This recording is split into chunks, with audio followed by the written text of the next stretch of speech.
마음이 편한.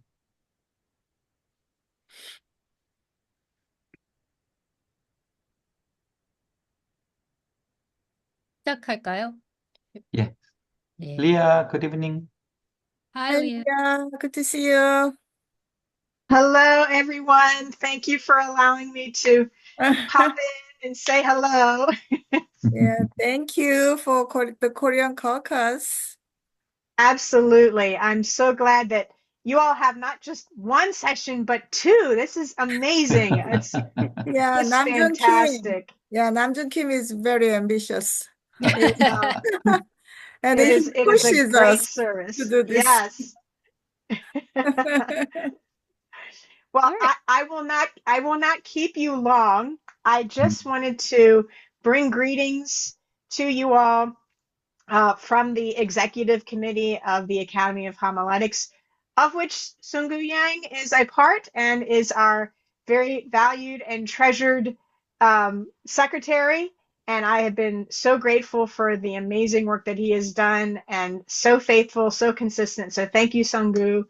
And I'm just so impressed with the work that you all are doing to support each other's scholarship and to nurture young scholars. And so thank you so much for being part of this online meeting in your own space and also for being part of the larger Academy of Homiletics. Um, are there any questions that any of you have for me as the president of the Academy this year? No, not yet. Just a lot of appreciation. You are right. Yeah, I Well, agree. thank you, Hyman. Um, so that's really all I wanted was just to say hello and greet you all and wish you all the best with your wonderful conversations and your rich collegiality. And I look forward to seeing you all in 2 days when our official meeting starts on Thursday. Wonderful. So thank you, Okay, thank you. Hope to see you Leah. again on the screen. Absolutely, absolutely. Have a wonderful meeting, everyone. All Okay, righty. bye. Bye Bye-bye. bye. Thank you. Thank you. So that was our president, Leah Shea. Warm welcome, everyone. Thank you for attending this first inaugural book concert by the Korean Caucus. Hooray! Scholarship by Korean homileticians have enriched our global understanding of history, theology, and practice of preaching. And in keeping with this year's theme, Preaching Builds Bridges, the Korean Caucus proudly presents recent publications by three of our scholars, Dr. Songgu Yang, Eliana Aram-gu, Jeremy Kangsan Kim. Their work respectively contributes to current conversations broadly on online preaching, social suffering, and lament, bridging them in different ways. So thank you so much for all the ways you're contributing already. We look forward to hearing more about your scholarship. And I'll briefly introduce our scholars this evening. And later we'll invite our colleagues to share more about their publication and their research. I'll go in, I know we're in a Korean setting, so normally I might start with age, but we'll go in alphabetical order this evening. Reverend Dr. Jeremy Kangsan Kim is the Associate Pastor of Praise Presbyterian Church at Somerset, New Jersey, and obtained his PhD in Practical Theology and Homiletics at the University of Aberdeen, Scotland. And this is his book. Reverend Dr. Eliana Aram-gu is based in South Korea currently. Dr. Koo is the Assistant Professor of Practical Theology at the Graduate School of Practical Theology. And finally, Reverend Dr. Songgu Yang is the Associate Professor of Theology and Christian Ministries at George Fox University in Oregon, U.S. So thank you. Okay, so we'll begin with preliminary questions. If you could introduce us by sharing a little to your work, by sharing a little about your broader research interests and what motivates your scholarship. We'll start in Korean style with the eldest member this time with Dr. Yang. Yeah, I look, I guess, really elderly, I guess. I will begin. Thank you. Thank you, Dr. Na, and for the Korean Caucus for hosting this amazing event. Thank you so much. This is a great honor and pleasure. So for the first question, my research interest, among others, recently my research interests revolve around the intersection of preaching, digital media, and theology, of course. And more specifically, I'm very much intrigued by how the changing landscape of communication, particularly with the rise of digital platforms, affects the way we preach, teach, and engage in community building within and beyond the church walls, of course. A key aspect of my work involves exploring how digital spaces can both challenge and enhance traditional practices of preaching and spiritual formation through preaching and beyond preaching. What really motivates my recent scholarship is the need to bridge the theme of our conference this week. So the need to bridge the gap between traditional theological practices or theologies of preaching and preaching practices and related modern realities, helping pastors and ministry leaders navigate the complexities of preaching in a world where digital media is both a challenge and both an opportunity. And I believe the most recent digital environment that we are facing is an opportunity in many ways. That's a topic, one of the key topics I deal with in my book, and I hope we can have a more conversation about that later during this conversation. Anyway, so both a challenge and opportunity, the digital environment for the church's engagement with its own people inside of the church walls and the people of the church outside the church walls. So that's what I will be talking about today. When we dive into the deep conversations of the book. Thank you. Thank you. Thank you, Dr. Yang. And now, Dr. Kim, would you share a little about your research interests and what motivates your scholarship? Thank you, Dr. Na. According to the age order, I'm the second one. Hi, everyone. I'm Jeremy Kim, and I'm honored and glad to join you of all for this book concert, the first concert. As a independent scholar and as a pastor, ministry field, my research in homiletics focus on critically engaging social, political, and social cultural issues within North American context and Korean context. A significant aspect of my work involved developing a homiletical theology that addresses social suffering, an area of pressing importance in the contemporary society. Also, my research integrated interdisciplinary perspective from Western and East Asia philosophy, hermeneutics, sociology, and psychology. Through this approach, I aim to offer homiletical theological framework that resonate with both academic and church, ecclesial community and context, fostering conversation that bridge the gap between cultural and contextual divides.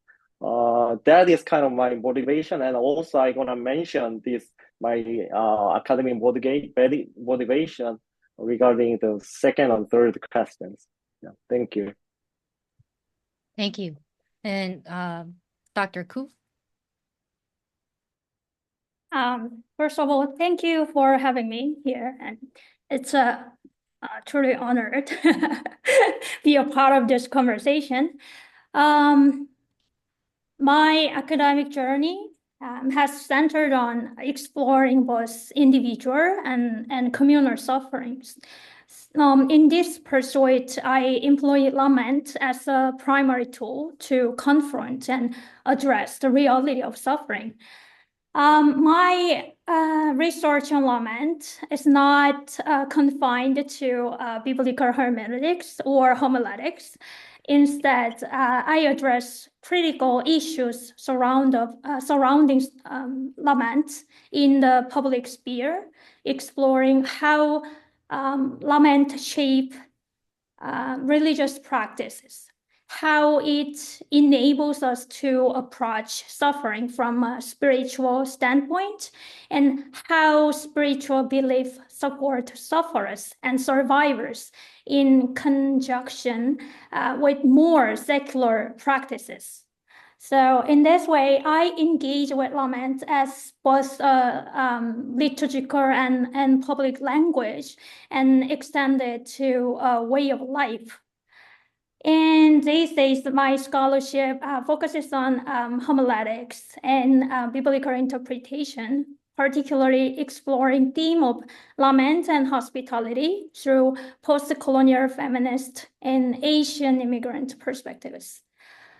I also employ my interdisciplinary approaches, but I will talk about it later. Thank you. Great.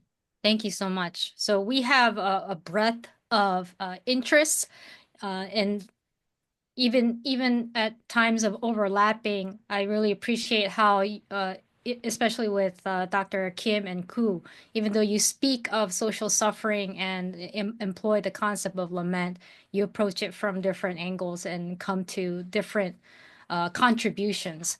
As one who really thoroughly enjoyed reading all three of your books, I really did appreciate that dimension of how you were able to bring your personal motivation to the fore. So thank you.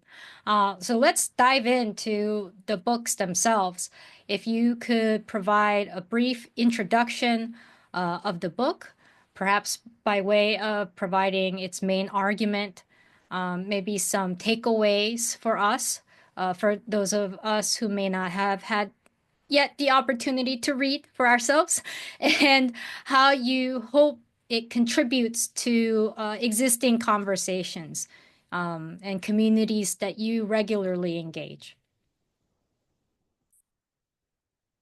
All right, I will begin first. So my book is a digital homiletics, and the subtitle is The Theology and Practice of Preaching, Online Preaching. So that book builds upon the research I conducted on how digital media has transformed the preaching in the churches across the globe, especially during COVID-19. But I believe key arguments or key points appearing in the book is highly relevant in today's pre-COVID world as well. So the main argument of the book is this: when it comes to the digital or online preaching, specifically online preaching, by the way, the traditional theologies and practices of preaching must adapt to the challenges and, once again, opportunities posed by new media technologies.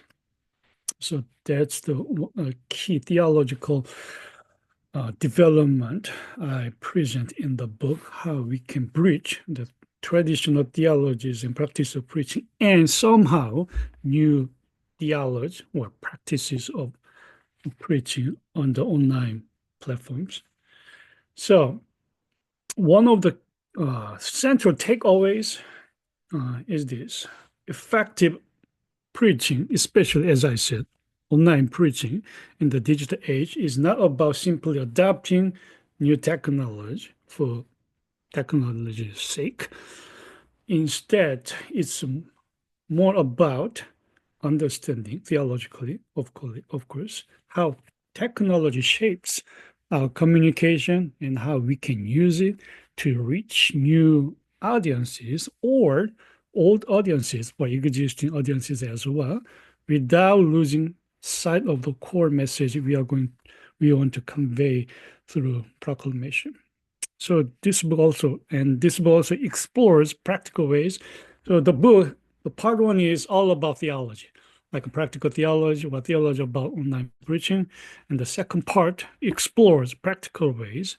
I introduce 10 types or modalities online preaching, and so that the churches or pastors somehow can adapt their preaching styles and strategies to engage both digital natives and traditional congregants effectively.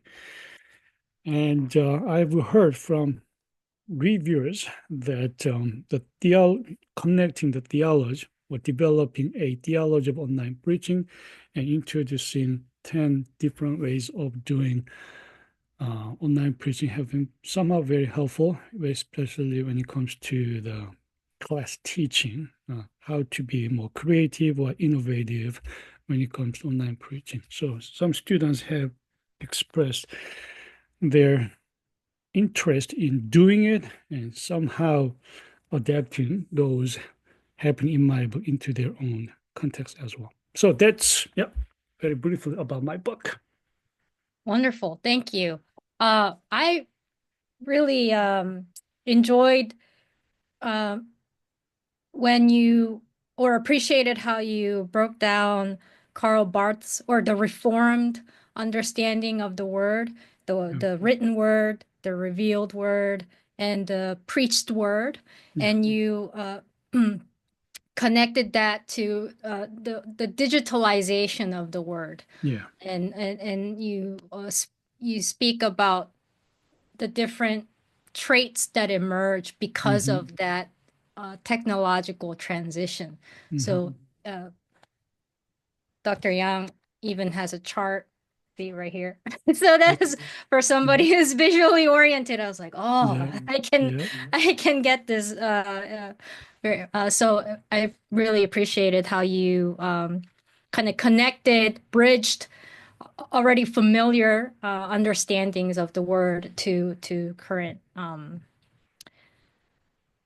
digital iterations of it. So thank you for that. Thank you. So we'll talk more. Yeah, we will come back. We'll come back.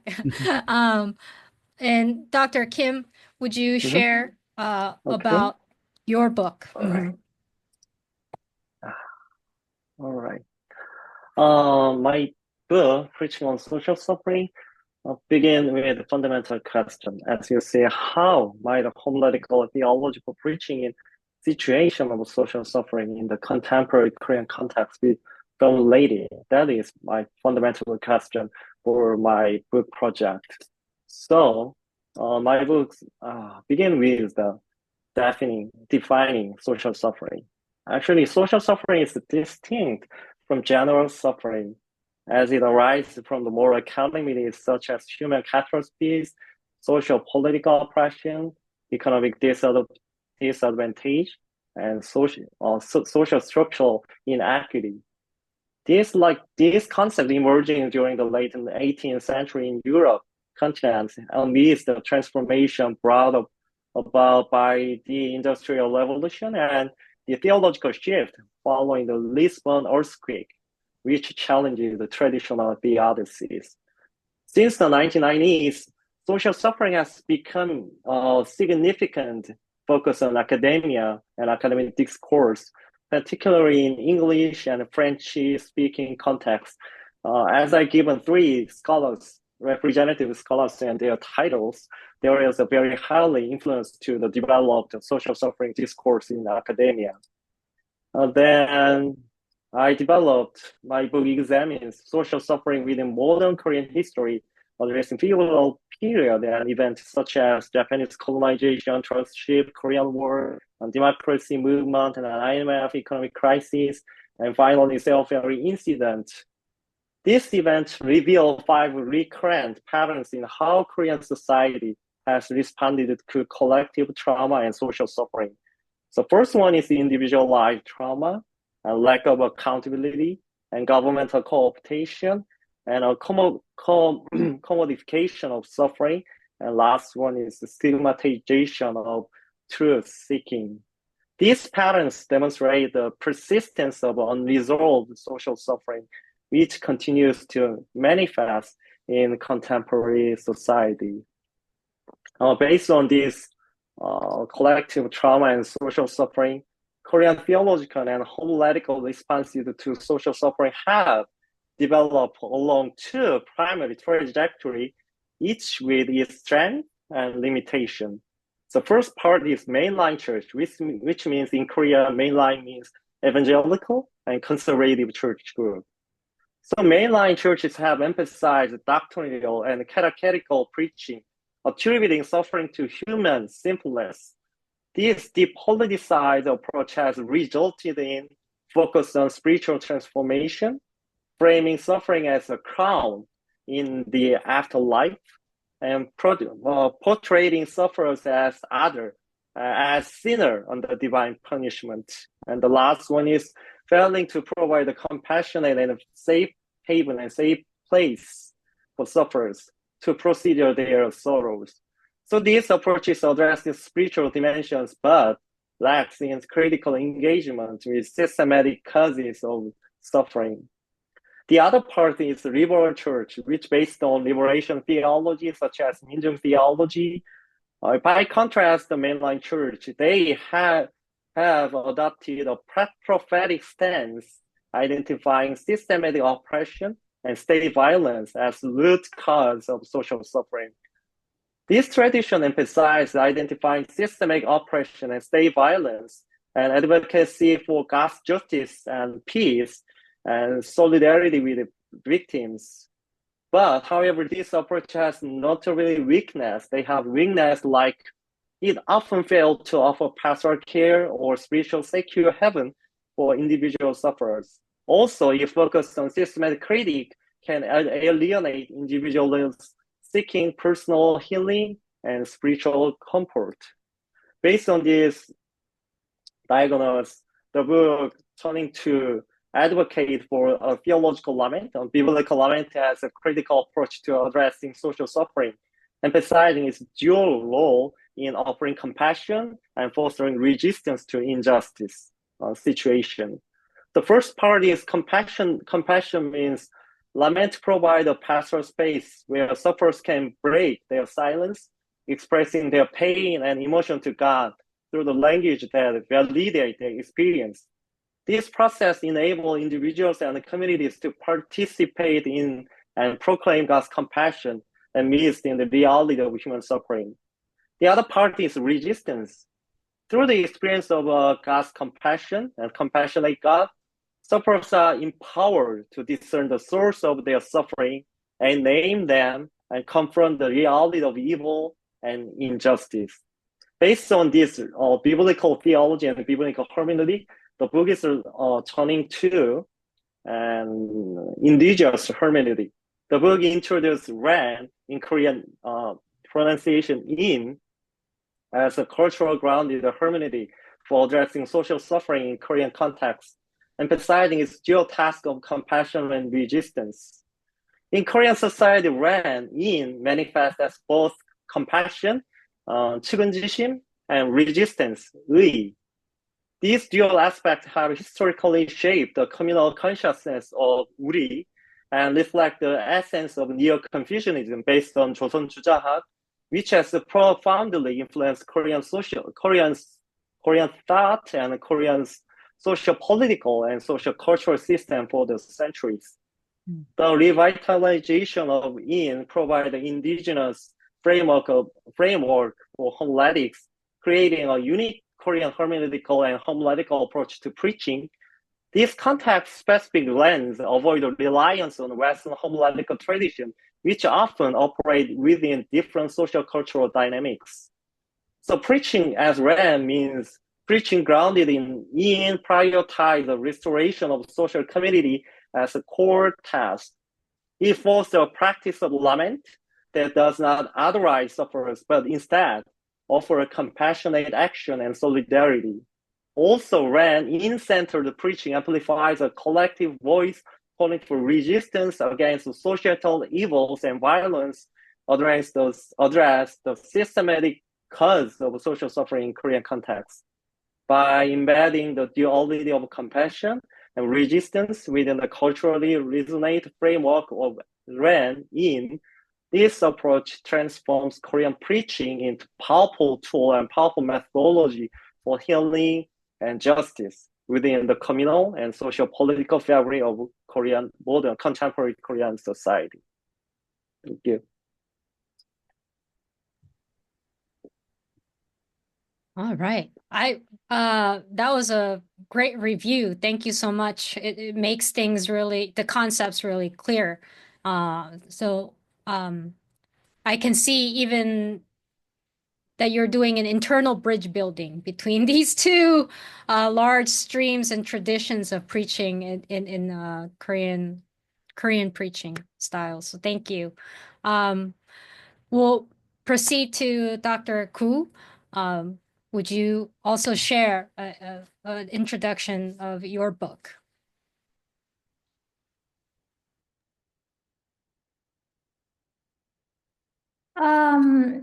Honestly, my motivation behind my academic journey has always been deeply personal, shaped my search for meaning and purpose in my own life. So this book began with a deeply personal question: how can I proclaim hope in the midst of suffering? As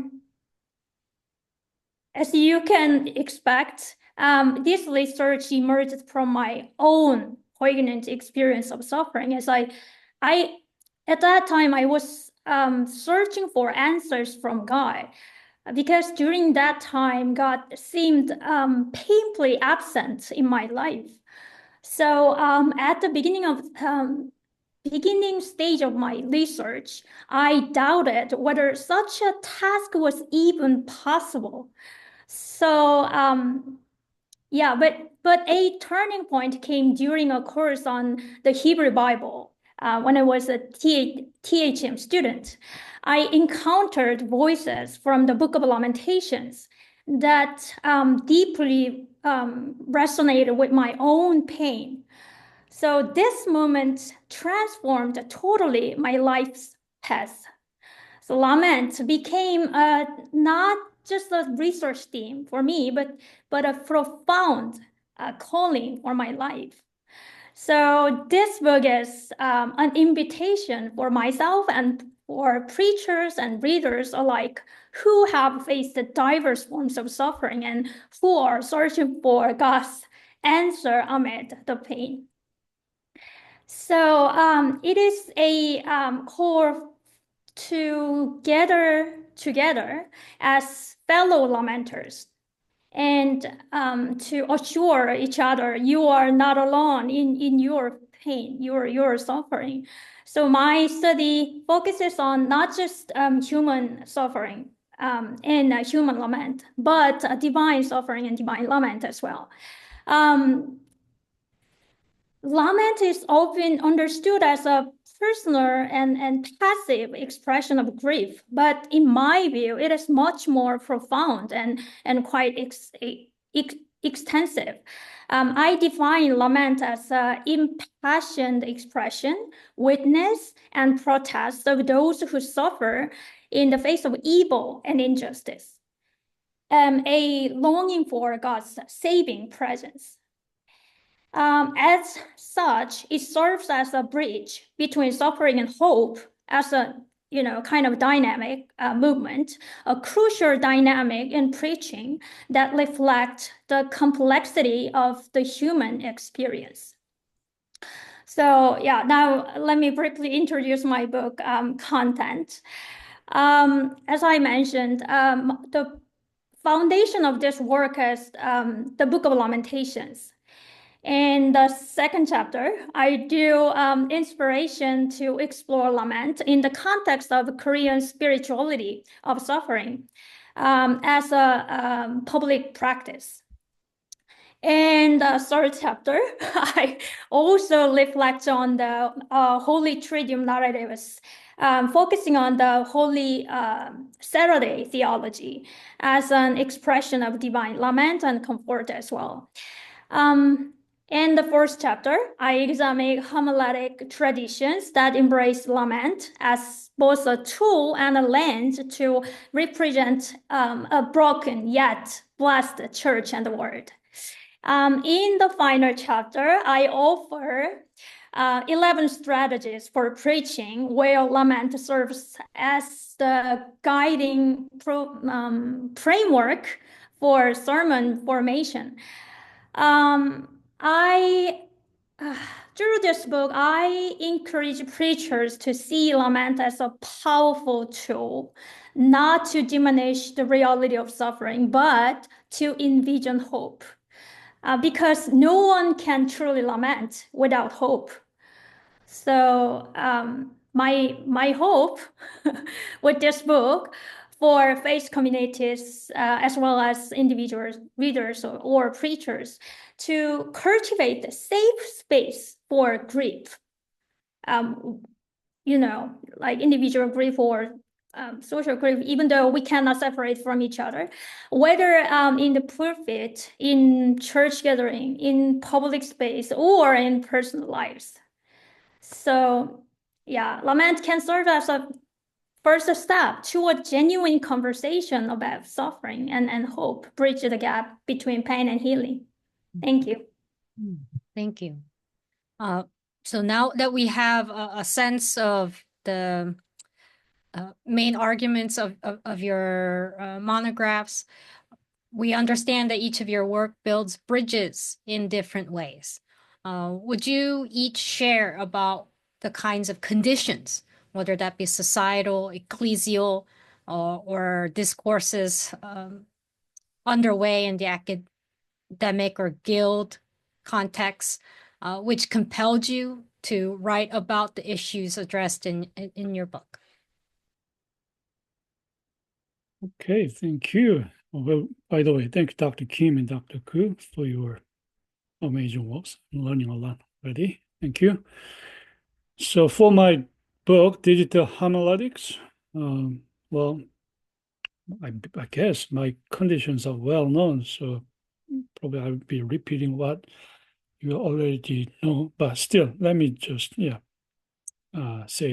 drop some a few words on the societal conditions due to which I needed to write this book, and some academic conditions as well. So first, societal conditions.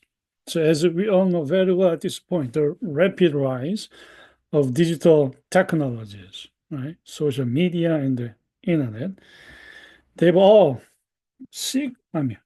greatly changed how we communicate and receive information. Right? And this societal shift has posed great challenges for churches, especially in how we communicate the gospel, or rather simply preaching. So preaching, a central act of Christian worship, is no longer, I believe this is very important, is no longer confined to the church building or traditional sermon format. Just think about TikTok or Facebook, especially YouTube, by the way. YouTube is not, by the way, designed for Christians. I just want to make it very clear. YouTube was designed for like commercial activities. People want to make money from YouTube. And we've started upload our preaching on YouTube, not to make money, but some folks are making money. But that's not the point. The point is we are putting uploading our sacred messages of God's word on highly profitable neo-capitalistic space called YouTube. Mm-hmm. I think we should be really careful about that, by the way, when we upload our preaching on YouTube or Facebook, because through algorithms, those websites or online platforms, they want to make money for themselves, for the company, or for the uploaders as well. Anyway, we upload our preaching or sacred messages or proclamation on YouTube. And YouTube has its own way of communicating its own message. So that's a very strange social condition we are facing. And my question still is, do we really have a good theology about that? And when we upload our preaching on YouTube, do we really know what's going to happen to the message, by the way? The thing is, the second great point about uploading our preaching on social media like YouTube or Facebook is that, well, this is a positive dimension, I guess. Well, non-believers, I'm not sure if I have to use that kind of wording here, but non-believers or non-Christians, let's just say people outside of church walls, right? Who's never interested in church's message or proclamation, through algorithm or through their interest, they will get to watch, somehow click the Christian message. In that sense, Christian message, even though you preached it or message, deliver the message for the churches folks, let's just say your own people, but since that's on YouTube, which is a public space, everybody or anyone can watch it. I mean, if they will, I hope they can get a great message or a good message from the same message we preached for the church's people. So that's a very strange, but somehow, well, I think that's the advantage of putting our message on YouTube or any other digital platforms. Anyhow, so that's the social condition we are facing these days. Our message is not really confined to the church's building anymore. It can be everywhere and anywhere. And if that is happening, actually, I believe that is happening, by the way, then when we, let's just say as a local preacher, when we preach for our congregation and upload it on YouTube, which is not really intended for the non-believers or churches outside the church walls, but anyhow, they're going to watch it. Then when we write or when we preach, we have to have both audiences in our mind, right? The people that associate with our church or our religious circle. Then the other folks, I have no idea who they are, but somehow they're going to watch it or have some great message from the same preaching we have done on the in the social media platform. So that's the social condition we are facing. Well, we can have a more conversation or discussion around there when it comes to what we really mean and how we are going to have that unknown audience somehow implied in our message. Now, moving to the academic and guild conditions.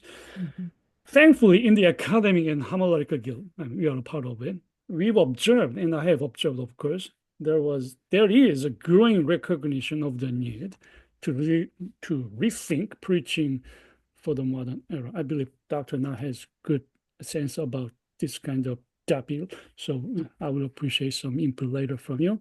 So homiletics as a field, well, as we know, has been largely focused on traditional methods or theologies of preaching, right? And has been somehow slow to incorporate discussions around digital platforms or media. And this gap in scholarship somehow motivated me to write about the theological implications of digital preaching and how digital media could be integrated into homiletics without diminishing the sacredness or effectiveness of the gospel message. Just a little quick footnote on that part. So when the COVID arrived, as you may remember, it feels like many years ago, but only like 3 years ago, when it started, when it hit just the whole church and globe around the world. As I say in my book, what happened to the church was like, okay, this is a very new condition.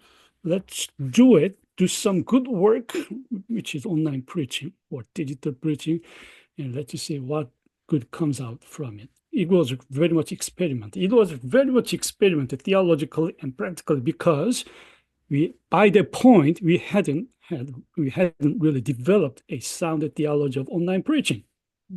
So we are like, well, just do it. I mean, just whatever you do, what you have done in the traditional church format or communication, just do it on online or just make it happen on the digital online platforms. But theologically speaking, it was very poor. I have to admit that because I was in the same mood and same spirit as well. Well, this is a very strange world, but there's no time for preparation or training. Just do it, and let's see how it goes. And I believe, including myself, we did some very poor work back then. But nowadays we are better, I believe, much better, thanks to the guild, our guild, and other guilds around the world, or communication guild. They have developed good communication methods and theologies and practices as well. So during the time, I just wanted to, do some good work for myself and for fellow preachers, if not around the world, here in North America, so that we can be more faithful in what we do. Okay, I can stop there, Dr. Nam. Oh, thank you. I just meta comment. Thank you, Dr. Yang, for your explanation. And just letting y'all know, my unmuting of myself is intentional. The thing about Zoom meetings is you have one person who speaks and you don't get the reaction. So I intentionally That's right. do the So to kind of I give the appreciate it. like live, you know, Yeah, reciprocal, and, mutual. and you're all homileticians, so you know exactly why I'm doing it. So, okay, We all great. should unmute, I believe. We all should. Like a good church. Yes. So please feel free to show your expressions of listening as you see fit. Dr. Kim, would you Yeah. share about the kind All of right. social conditions? Thank Yeah, you. thank you, Dr. Na, and I appreciate Dr. Yang's insight and his contribution for the North American context regarding with digital homiletics. I'm gonna briefly explain my contribution on my books. When I conducting my book project, I established three key objects that shape the framework of my research. The first one is a theological aim, which means to reframe the theological and homiletical perspective on suffering within the Korean context. Based on my research, most of Korean churches based on very fundamental and conservative perspective regarding the suffering, as suffering is a God's punishment, so divine punishment. Suffering is kind of God's kind of some punish, or sometimes like based on their original sin, like that. This involves critically examining traditional interpretation and proposing a new lens that aligns with Korean's unique historical and cultural reality. That was my first aim. And the second aim was homiletical aim. That means to develop a practical homiletical hermeneutical strategy. I very high value not only homiletical and hermeneutical, because it's for addressing social suffering rooted in Korean social cultural factor and Korean thought and Korean philosophies. Right. These strategies stick to contextual preaching in a way that resonates with and addresses the lived experience of Korean communities. Even though another kind of Western or European homiletics, they are very fascinating perspective related to social suffering, but their concept is kind of different in our context, especially Korean context. When Koreans mention Uri and we as their different community-centered perspective compared to Westernized and other. Especially, I highly criticize Levinasian homiletics. For instance, John McClure and other John Allen and other European homileticians who are high-value Levinasians. But as you know, post-colonial era, many scholars often criticize Levinas as he's very monotype. He argued contended monetize other, even though he argues face of the other, but that other means mono other who are experiencing the Holocaust or Europeans like that. So I want to address the lived experience of the Korean communities. And the last one is pastoral and prophetic aim, which means to articulate for the church leaders and church pastors both pastoral and prophetic approaches to preaching on social suffering. These approaches aim to provide sufferers with a refuge of compassion and a prophetic voice of resistance extending beyond the church community, beyond the church boundary, to engage with the broader social context where we live in a diverse and multi kind of global context. This objective collectively guide the project's effort to formulate theology and practice of preaching that addresses social suffering holistically, integrating theological reflection, cultural relevance, and actionable ministry strategy. Thank you. Great. Thank you so much.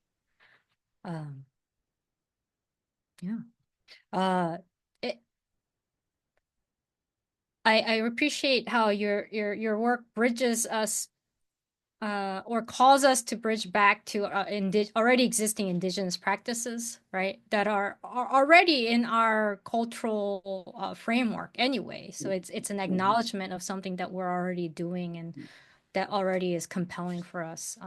And so thank you. So it's like bridging historical gaps too. Thank you. Dr. Koo, what are the kind of conditions that you know compelled you to write? Yeah, Dr. Yang's approach is very practical and intriguing, and Dr. Kim's approach is very analytical. I'm going to take a slightly lighter approach from my personal perspective.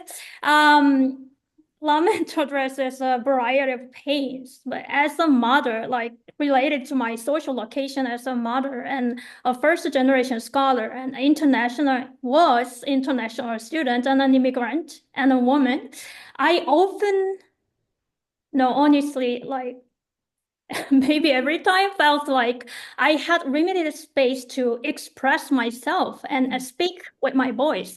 And talking about my suffering or like suffering from others, whether in the church and in social settings or academically even. So lament to me is a profoundly political act.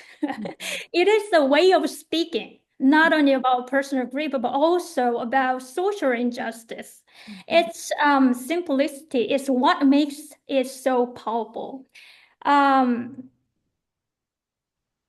For instance, like after Atlanta shooting tragedy, I used lament as a way to process and confront the pervasive issues of anti-Asian hatred or like racism, something. So I think Dr. Yang's practice is very timely, but Dr. Kim's and my work related to suffering is not a trend or like time sensitive, because I believe there's no place where lament is not needed, no heart so whole, no life unheeded. So because the Book of Lamentations, chapter 21, verse 4, testifies that only on that day of God will all tears and suffering be wiped away.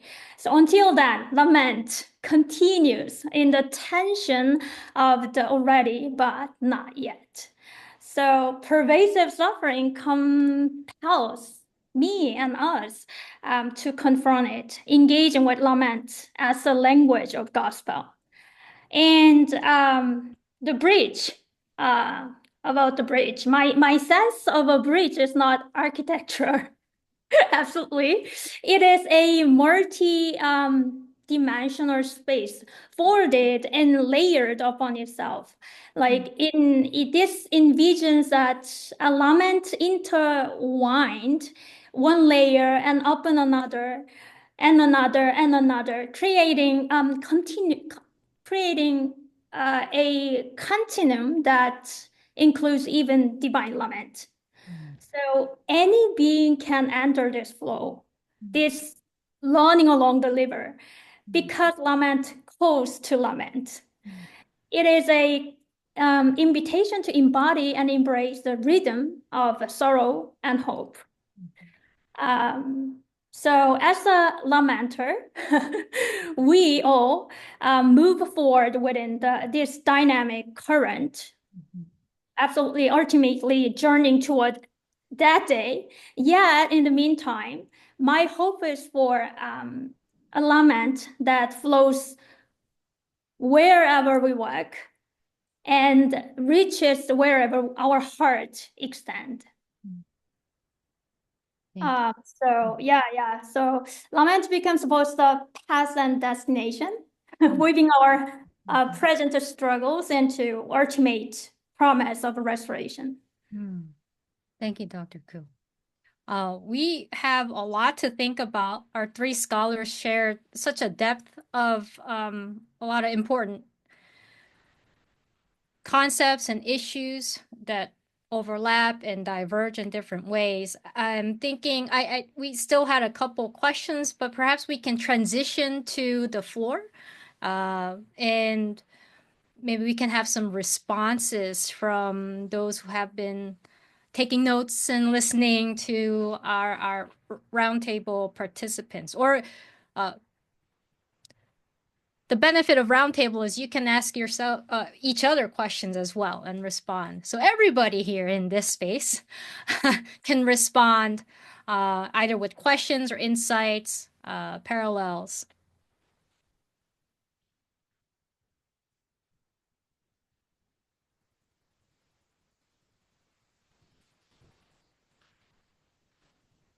Yep. It's 12 of us here. I think 9 of us. So just unmute and we'll just do family style talk. Well, I have a clarification question for Dr. Yang. I read his book and then I really appreciated, 10, right? 10 Yes. different Yeah. Yep. yeah, 10 different styles of digital preaching. And then because of my ignorance, my question is, what does really the term digital mean? Mm-hmm. So, digital has more than one meaning. And then it seems like you use the term as a synonym or interchangeable with online. That's right. That's Yeah, right. online. Then, Mm-hmm. so when you call digital homiletics, then is that simply mean online homiletics? Mm-hmm. Or, can we think about digital homiletics in a broader sense? Mm-hmm. So and then you mentioned the YouTube and then Mm-hmm. some other things, you did not like them. No, I like it. Don't get me Yeah, wrong. so you mean it's pretty much commercialized and I watch sermons and right. So is that also preachers. included the digital preaching? So the pastors preach in their own churches and then someone recorded the in-person preaching and then post, right, in YouTube or our website. Then are they also considered digital preaching or not?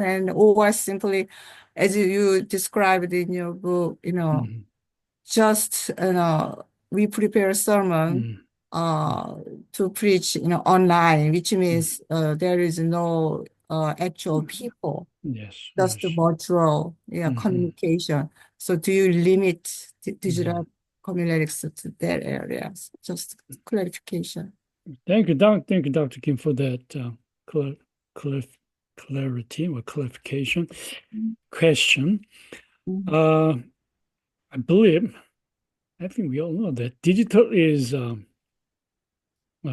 larger or umbrella term that includes online, I guess, I believe. Online is not possible without being digital, right? So, but digital preaching can be done without online, I guess. Yeah, you can make a sermon record. I mean, if you have lived long life, I mean, almost all of us in this room, we know what the CD player is, right? It's a digital, maybe some couple of you have not really listened to CD player in your lifetime. I have no idea about it. But when you record your sermon on CD or CD in order to be played in the CD player, that's the digital format of preaching as well. But when it comes to this book, Dr. Kim, yes, I'm just narrowing the concept or the topic on online preaching. And just as you said, and as I mentioned in my book, and as it happened during the COVID, the online preaching, where there are no people in front of you, I mean, like actual people, without actual people, you do your preaching. That was the context we experienced back then. But still, when I was writing this book, that was the specific, that is still context I'm dealing with in this book. And people have somehow the reviewers or the readers of the book have asked, what about hybrid preaching? That is quite normal these days, right? Hybrid preaching means either you broadcast live worship or preaching, or you do you record the whole worship and preaching and put the worship on or YouTube or Facebook or other digital platforms for the people who couldn't come to the church, or for the people who will watch the sermon or worship anyway, without coming to the physical building. So, as I said, I've narrowed my scope or the topic on the online preaching. That is done without actual people, but there are great intersectionality, I believe, between hybrid worship or hybrid preaching and purely, let's just say, without person type of online preaching. But yeah, the online preaching done without the people, that was the main focus. And still, when it comes to the actual content of this book, that is the context. And I focused on the context because that was actually what's needed in the past, but still somehow needed. And when it comes to doing that kind of preaching, even in today's world, let's just say post-COVID and hybrid context, there are many occasions that when people or preachers still have to do it.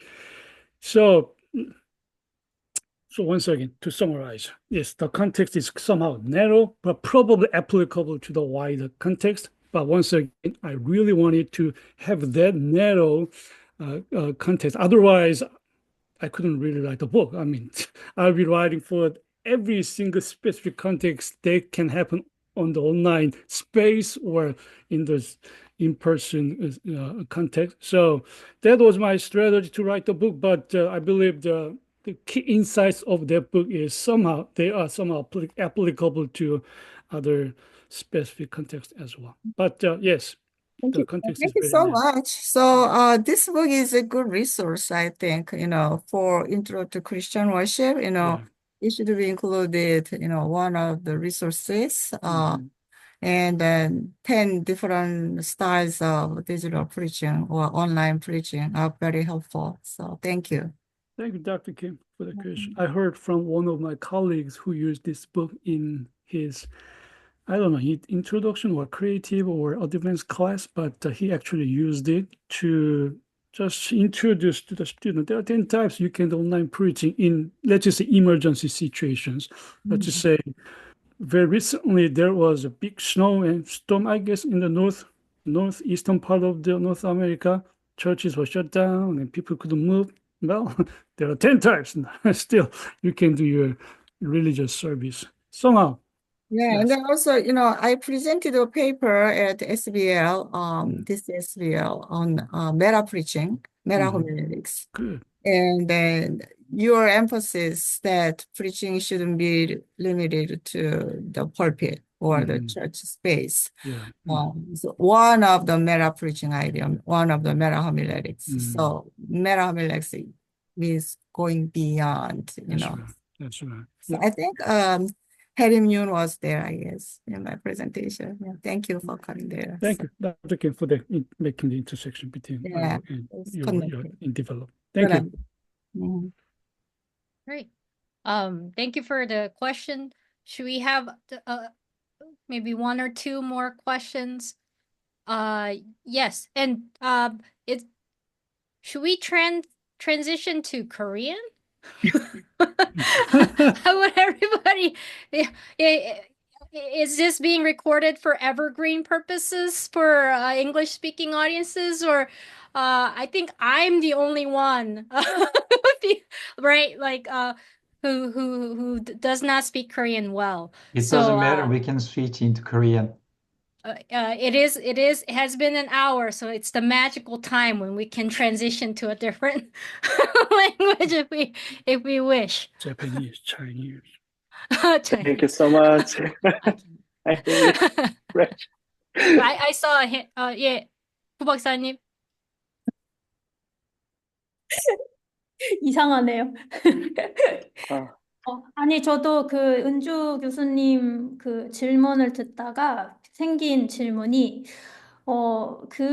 그렇게 이제 와이더 커뮤니티가 되면, 설교 참여 공동체의 역동성이 되게 커지니까 되게 설교 참여자들의 그 컨텍스트를 파악하는 게 굉장히 어려운 일이 될 것 같은데, 이런 상황에서는 제 생각에는 이제 저는 윤리적인 쪽에 관심이 많으니까 이 설교에 사용되는 언어 선택이나 설교 해석 관점들이나 이런 어떤 윤리적 민감성이 굉장히 요구되어질 것 같은데 이렇게 더 넓은 맥락에서 뭔가 그 참여자들을 고려한다는 것, 그러니까 디지털 허멀레릭의 특징 안에서 그런 설교 참여자들을 고려한다는 이런 복잡성을 효과적으로 다루기 위해서 어떤 핵심적인 측면이 있을지 그런 게 조금 궁금했습니다. 좋은 질문입니다. I will think about it. Very critical. I have no answer, but I believe Dr. Kim, 우리 은주메리 킴 교수님 메타 프리칭 하셨으니까 좀 더 거기에 대한 인사이트가 있으실 것 같은데요. 어떻게 하면 프리칭을 메타로 만들 수 있을 것인가? 뭐 그런 질문이랑 좀 연관이 되는 것 같은데요. 그죠? 페이퍼 나누셨던 이야기 좀 나눠주시면 좋을 것 같은데.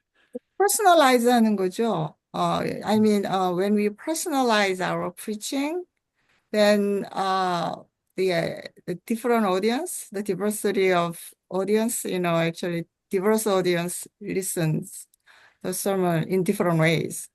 So we do not have to worry about the whole world.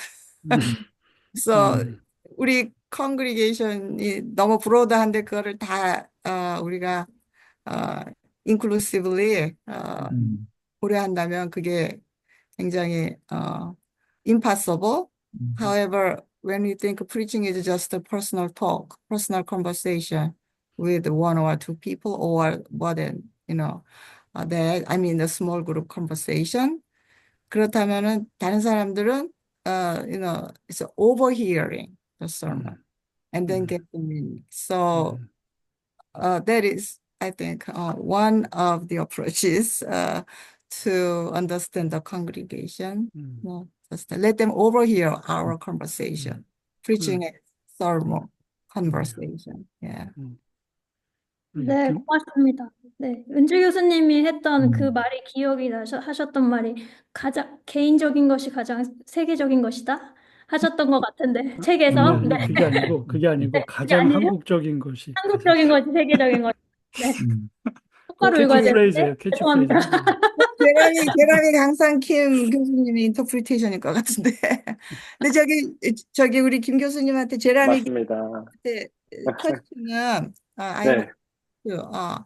I don't want to dominate our conversation. One more question, sorry.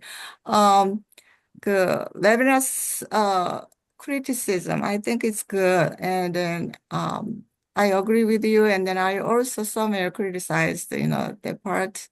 And then not only Levinas, but also what's his name? Paul Ricoeur. Paul Ricoeur also focuses on the other, and then limits to upper middle class white, educated people.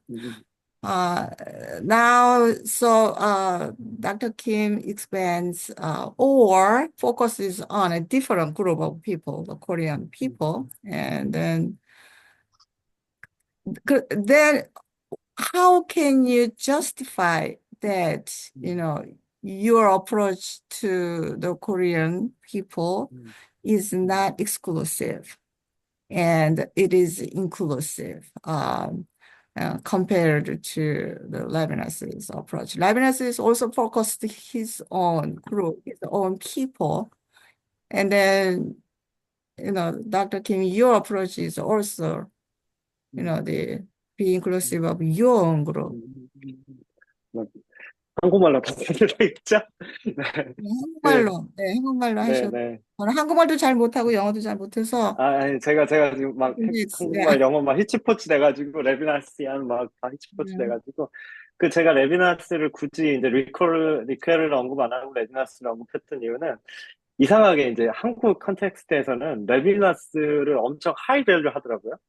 설교학자들도 그렇고, 리버럴 사이드에서는 레비나스를 거의 버트나 캘빈급으로 얘기를 하더라고요. 설교에 있어서 타자를 할 때. 근데 제가 언급했지만 최근도 아니죠. 1990년대부터 계속 레비나스에 대해서 비평이 있었고, 최근에 포스트 콜로니얼 관점에서 아까 교수님이 말씀하신 대로 너무 단적인 그리고 지역적인 타자에 대해서 얘기하지만 제가 이제 렌하고 인하고 레비나스를 비교했을 때 가장 중점을 둔 거는 당연히 인클루시브한 면도 있지만 레비나스나 리케르가 얘기한 부분에 있어서는 특히 레비나스는 타자를 바라볼 때 약간의 윤리적인 의무에서가 더 강하다고 늘 얘기하잖아요. 허스티지의 개념으로 얘기하고 본인의 어떤 윤리적인 그런 책무로서의 타자의 인클루시브, 그러니까 타자를 포용해야 되는 관점이 있다면 인에서 얘기하는 거는 어떤 윤리적인 의무보다는 인간 본성 자체가 인간이 타자의 아픔을 그냥 넘길 수 없는 측은지심이라고 얘기하는 그런 인간 본성에 있어서의 관점이 있기 때문에 그것이 곧 저는 이제 조금 브릿지를 놓으려고 했던 게 그것이 곧 기독교가 이야기하는 사랑의 관점과 하나님이 얘기하시는 그리스도가 얘기하는 타인의 고통을 멀리할 수 없었던 그리스도의 크리스토 센트릭한 관점에서 이게 포용성이 있다. 그걸 더 강조하려고 했던 것이고요.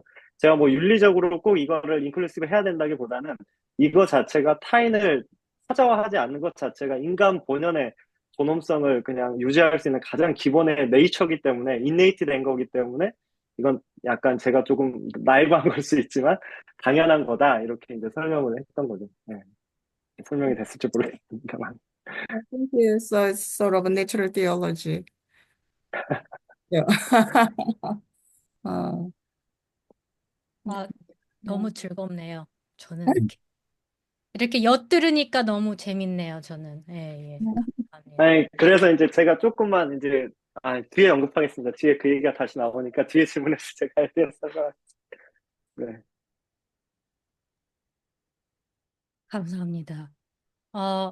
시간이 1시간 10분 네. 됐는데 어떻게? 우리 데니얼 목사님이 질문이 있었던 것 같는데 한번 네. 감사합니다. 시간 괜찮으신가요? 질문 하나 해도. 네.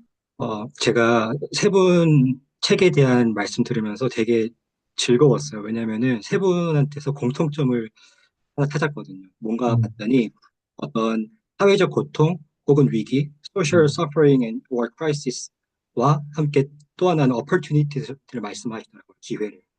양 박사님 같은 경우는 팬데믹이라는 그런 social suffering or crisis에서 온라인 preaching or digital preaching로의 그런 theological 사고를 또 생각해 보셨고 또 김 박사님 같은 경우에는 세월호 사건을 비롯하신 것 같은데 대한민국에서 겪었던 수많은 소셜 서퍼링으로부터 preaching as rain 인으로서의 설교를 고안하신 것 같고 세상을 바라보고 설교하는 하나의 관점이 된 거예요.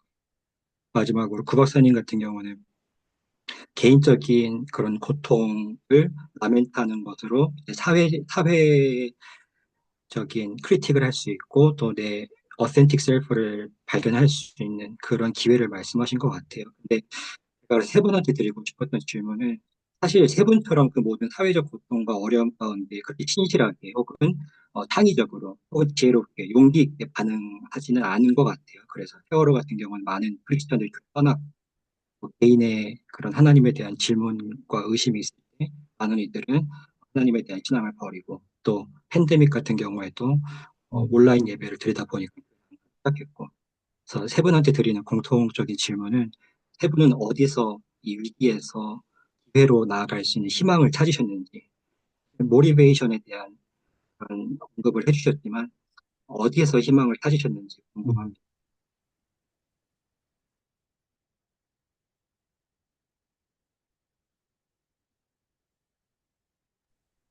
와, 좋은 질문 감사합니다. 예. 우리 김강삼 목사님께 마이크를 드리도록 하겠습니다. 저희 중에서 가장 라운드 테이블가 아주 잘 진행되고 사회 마이크를 돌려서. 아픔에 대해서 네. 제가 김강삼 목사님 논문을 썰들 리더셨죠? 제 썰들 리더셨으니까 책에. 싹 다 읽고 하나도 기억하지 못하지만 그래도 읽었어요. 네. 굉장히 아름다운 글이었고 또 사회의 아픔에 대해서 많이 다루셨어요. 그래서 마이크를 넘겨드리겠습니다. 예, 말씀은 저렇게 하시지만 디펜스 할 때 엄청 크리티컬하게 저한테 질문하셨는데 사실 뭐 그냥 뒤에 답까지 그냥 미리 제가 하면 제가 처음에 이 주제를 받았을 때가 미국에서 이제 THM을 이제 처음 프린스턴에서 시작할 때 받았던 질문이거든요. 전화를 받았던 그날 아침에 저희 동료들이 목사들이 어떻게 설교를 해야 될지 모르겠다. 근데 아시겠지만 2014년 세월호 사건은 신정론과 부활절 담론이 한국교회의 모든 설교를 집어삼켰고 그 다음에 있었던 팬데믹의 시기에는 한국교회가 주중했던 게 디바인 퍼니시먼트, 예를 들면 중국의 선교사 탄압과 기독교 탄압이라는 그 디스코스가 설교를 다 집어삼켰고 세 번째 제가 뒤에 언급드리겠지만 그 이태원 사건이 났을 때는 또 보수적인 기독교에서는 할로윈 페스티벌이 또 그게 또 다 담론을 삼켰고 그런 것은 솔직히는 거룩한 분노죠. 분노에 의해서 더 이걸 어떻게 할까 생각했는데 제가 그때는 그 거룩한 치기라고 그럴까요? 젊은 그 치기에 막 신학적으로 이거를 대변해야겠다고 생각했는데 제가 목회 현장에서 목회를 더 여기 계신 분들보다는 조금 제가 아카데미아보다는 약간 그 프랙티스 하는 자리에 있다 보니까 제 이런 고통들은 어떻게 보면 제가 더 리지스턴스나 프로페틱 보이스에 더 약간은 쏠려 있었던 것 같아요. 클릭이. 근데 현장에 와서 봤을 때, 특별히 미국 코리안 아메리칸 처치 컨텍스트에서는 중요도 하지만 제가 있는 교회가 PCSA이고 더 오픈돼 있고 다이버스하고 특히 저희 교회는 굉장히 많이 오픈돼 있음에도 불구하고 이게 쉽지 않더라고. 설교를 하고 강의를 하고 또 신방을 하고 그분들이 사회적 고통이나 또 개인적인 고통을 당했을 때 제가 공부했던 대로 접근한 부분에 있어서 어느 부분은 맞지만 또 아직 그분들이 준비가 안 돼 있다는 거죠. 그러니까 조금 해석학적인 얘기로 하면 선예가 전혀 없는 분들한테 제가 가지고 있는 거를 강요할 수도 없는 거고 저희 신학적으로는 잘못됐다고 이야기하지만 그걸 그분들 앞에서 틀렸다 잘못됐다고 이야기한 것 자체가 그것도 또 다른 폭력이고 그분들을 또다시 타자화하는 거라고 생각했거든요.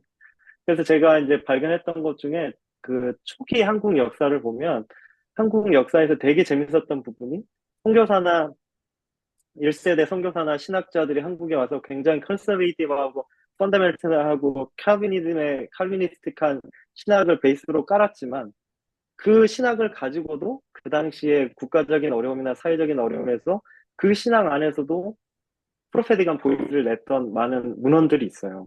신학은 전혀 다른데 그런 보이스를 내려고 노력을 많이 했던 그 문헌들이 굉장히 많이 있고 신문에 아리글도 많이 있고 있는데 그런 걸 보면서 꼭 신학이 전부 우리를 대변하지도 않고 또 교회가 다 틀렸다고 얘기할 수도 없고 그러니까 우리가 이 두 사이에서 네어피 앤드로스가 얘기하듯이 캐즘이 너무 큰 것 같아요. 이 신학적인 담론의 상황과 교회 현장이 서로가 서로를 약간 컨버지 하기보다는 서로 인터디스플레이 하기보다는 서로를 더 크리티사이즈 하기 바쁜 것 같아요. 이게 잘못됐다? 또 교회는 아직 이게 아직 반영이 안 된다? 근데 이 안에서 우리 같은 설교 신학자나 프랙티컬 티올로지언들이 할 수 있는 게 이 다리를 놓는 중요한 작업을 할 수 있다는 거를 이 글을 쓰면서 발견하고 또 제 부족함을 목회 현장에서 또 발견하고 제가 조금 더 수정해 나가면서 최근에 제가 연구하고 있는 주제는 그 이런 포스트콜로니언이나 리버레이션 담론 안에서 굉장히 개인의 경험이나 그 억압받는 자들의 담론이 디스코스가 굉장히 중요하고 그것이 티어로지컬 보이스가 되는데 제가 늘 고민했던 게 그걸 다 하나의 엄브렐라 안에 담을 수 있을까? 뭐 아까 메라 뭐 프리칭도 얘기하셨지만 똑같은 소셜 서퍼링을 당했어도 예를 들면 트라우마를 당했어도 개인의 이야기는 또 내러티브는 다 다른 거거든요. 근데 우리가 엘리트 티올로지컬 담론에서 이거를 이걸 하나로 싸잡으려고 그러고 때로는 그것 좋다고도 폭력이라고 생각해서 저는 이야기하는 게 그럼 그런 다른 사람 요즘 이제 임마누엘 라티가 얘기하죠. 에모리엔 임마누엘 라티가 얘기하는 셀프의 개념이 더 중요해지는 것 같아요. 근데 그 시대도 있었지만 이제 그 개인의 내러티브를 하나로 잘 묶을 수 있는 보이스를 개발하는 것도 설교학의 의무가 아닐까. 그 안에서 좀 소망을 발견했던 것 같아요. 말을 너무 길. 그리고 구하름 교수님 그 챕터 5, Lament in Hope, 아마 그 챕터 5가 혹시 우리 조재준 목사님의 질문의 대답이 아닐까 궁금한데.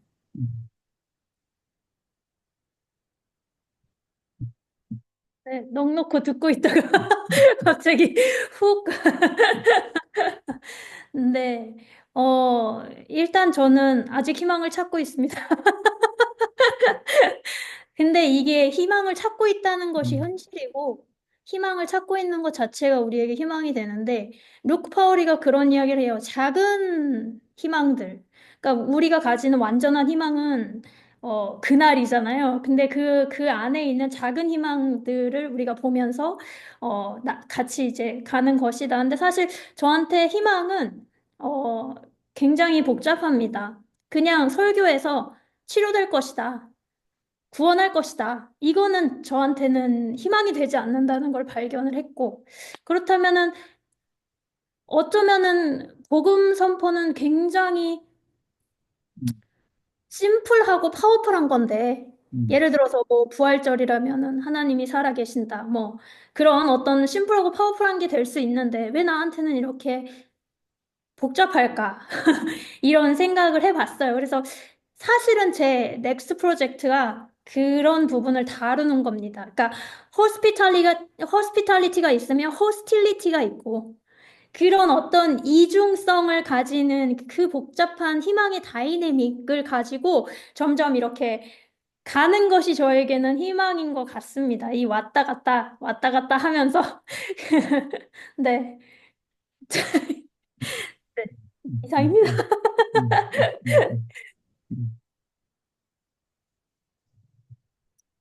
마이크가 이제 고맙습니다. 마이크가 이제 양 박사님께 다시 돌아왔나요? 아니면 이 질문들이 더 있는 걸로 기억하는데. 질문들이 훨씬 더 좋은 질문들을 해주셔가지고 음. 어,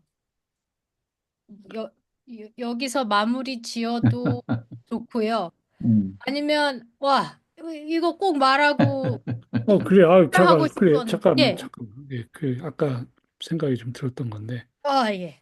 저는 뭐, 제 책에서 뭐 이렇게 서퍼링이나 그런 거 많이 다루지 않아요. 뭐 소셜 저스티스 그 부분은 굉장히 한편으로는 theological, theoretic, 신학적이고 이론적이고, 그 다음에 이제 methodological, 커뮤니케이티브 메소달러지 뭐 개발하는 거 그래 좀 집중했었었는데 그럼에도 불구하고 이제 10가지 스타일을 제시했었고 후반부에 그 중에 하나 뭐 인터뷰 스타일이었던 것 같아요. 그 오티스 모스 그 아프리칸 아메리칸 흑인 목사님 시카고에서 사역하고 계신데 그 부분 지난 작년에 우리 설교학회에도 키노트로 오셔서 말씀도 전하셨죠. 여튼 그분 설교 제가 자주 듣습니다.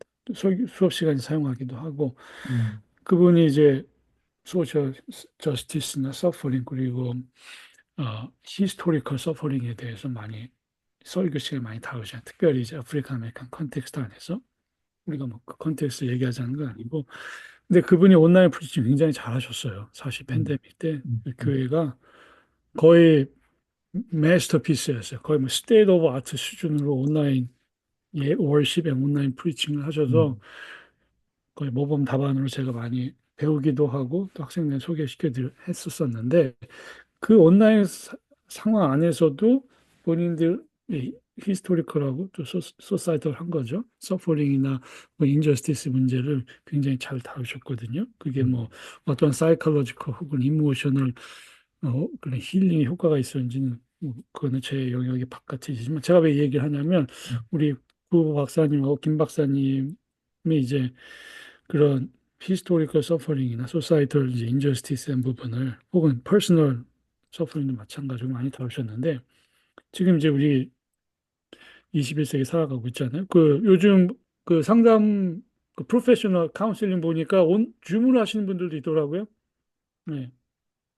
페이션트들이 굳이 클라이언트들이 찾아오지 않고 찾아올 수도 있지만 온라인으로 하는데 효과가 저는 몰라요. 전문가가 아니니까. 여튼 하고 계세요. 하고 계시다는 거는 클라이언트나 프랙티셔너나 또 베너핏이 있으니까 어느 정도 프루브가 됐으니까 그렇게 하고 있겠죠.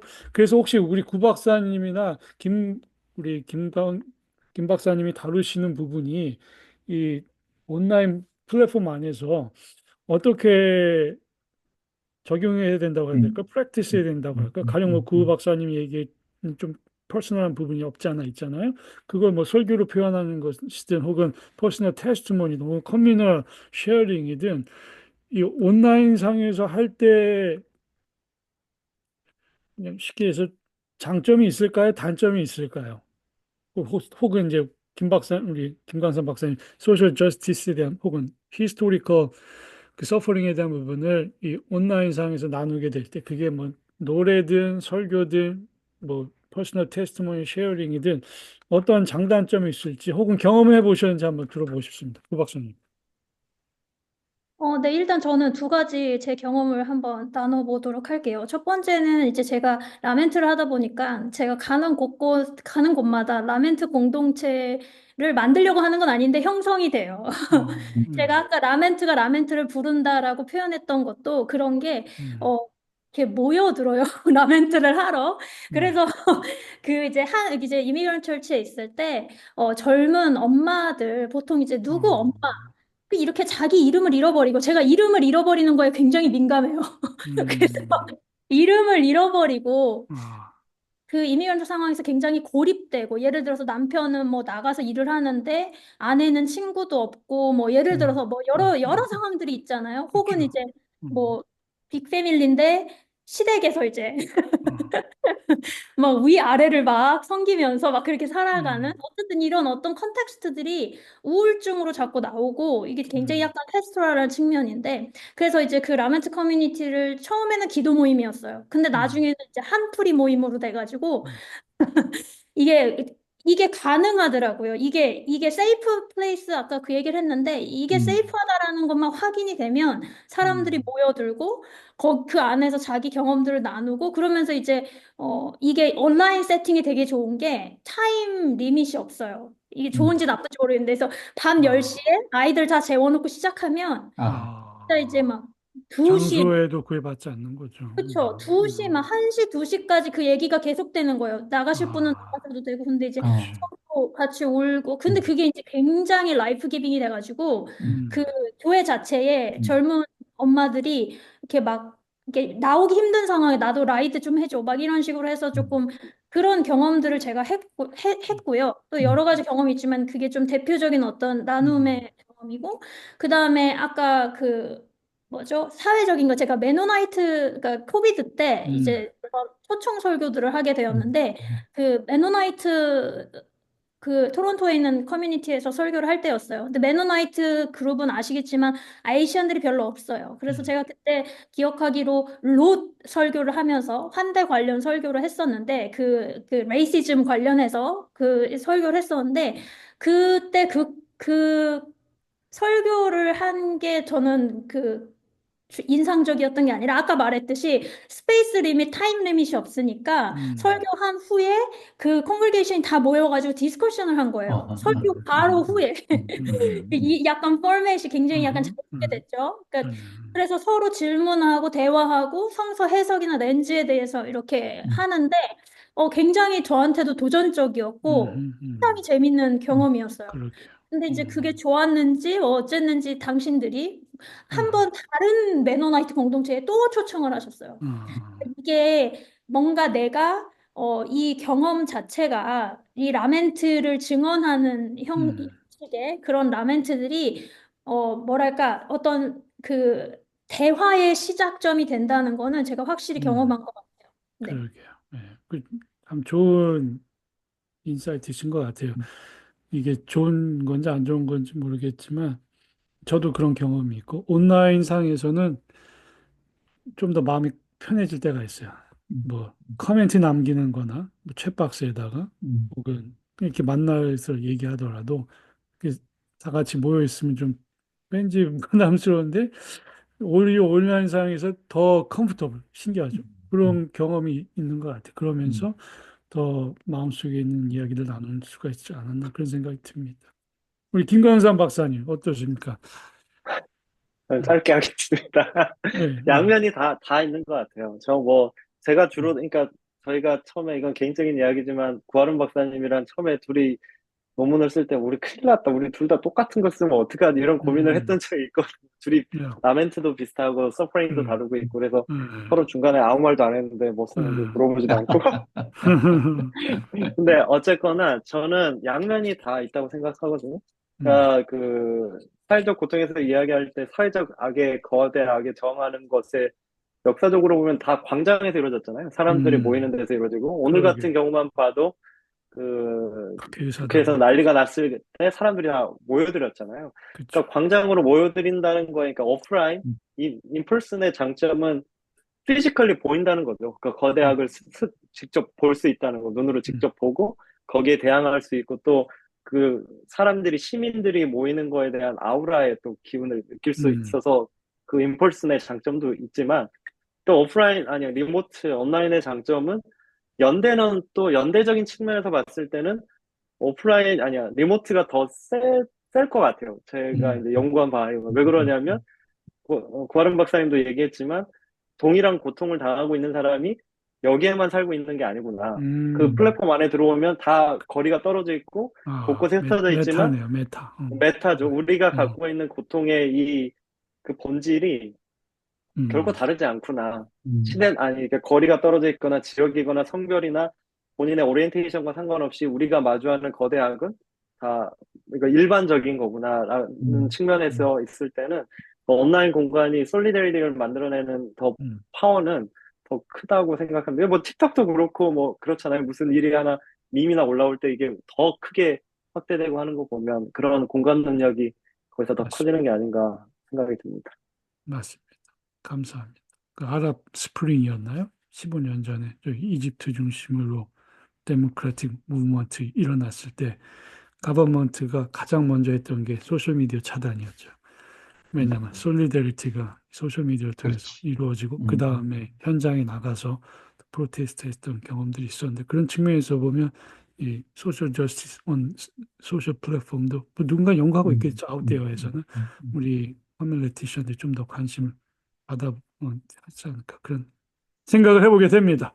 김남준 박사님께 마이크를 드립니다. 아마 이제 곧 마무리하실 것 같은데. 한 가지만 좀 더 질문할게요. 우리 저기 구아름 박사님 책은 한국말로 번역이 어떻게 돼요? 그러니까 제 질문은 러멘트가 한국말로 뭐 한탄, 비탄, 뭐 그러게요. 어떻게 한국말이 좀 음. 궁금해서.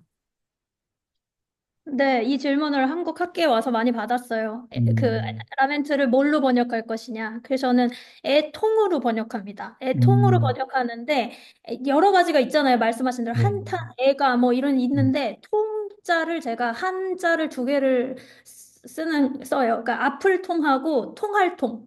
그러니까는 아픔이 통하는 거죠. 사실은 그 연민의 감정을 베이스로 해서. 네.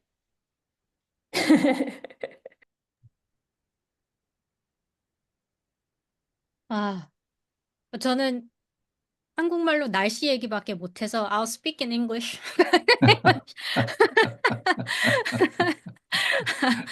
Thank you so much, everyone. I learned a lot, and I'm sure everyone here is taking away something to apply to their respective contexts. Thank you so much for staying. At first, I didn't know if we would use the whole 90 minutes, but we are 통해. So for 90 minutes. So it was very beautiful to see. Thank you for all the questions. And I'm really grateful that to Kim 박사님 for arranging this time and pushing us to have this time for our scholars and for our senior. 약간 콤스 비슷한 그런 다이내믹이 왔다 내려왔는데 너무 좋았어요. 왜 이렇게 되게 다이내믹했습니다. 너무 감사드리고 be blessed as you return to your days and nights and afternoons. 감사합니다. 오늘 사회를 아주 탁월하게 해주신 우리 나혜민 박사님, 감사하고요. 또, 우리 귀한 연구와 또 귀한 또 커뮤니케이션을 이끌어 주신 우리 양 박사님, 또 김 박사님, 구 박사님께 감사드리고 참 배움이 많고 인사이트가 있고 또 끝나고 나서도 여운이 남는 아주 귀중한 대화의 시간이었습니다. 앞으로 이러한 시간들을 우리가 또 잘 만들어서 더 참여적인 시간들로 만들어가는 따뜻한 시간 만들어는 우리가 됐으면 좋겠습니다. 12월 6일에 우리 김윤주 교수님과 함께하는 북토크, 제가 보니까 미국, 캐나다, 캄보디아, 한국에서 총 20분이 신청을 해주셨고, 코멘트들을 보니까 기대가 많으세요.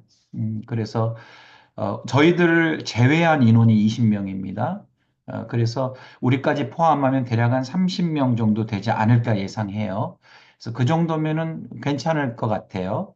그 정도 모임에서 하고, 또 그 시간에 또 이제 한국어를 하는 북토크에 또 유익한 시간이 되기를 바랍니다.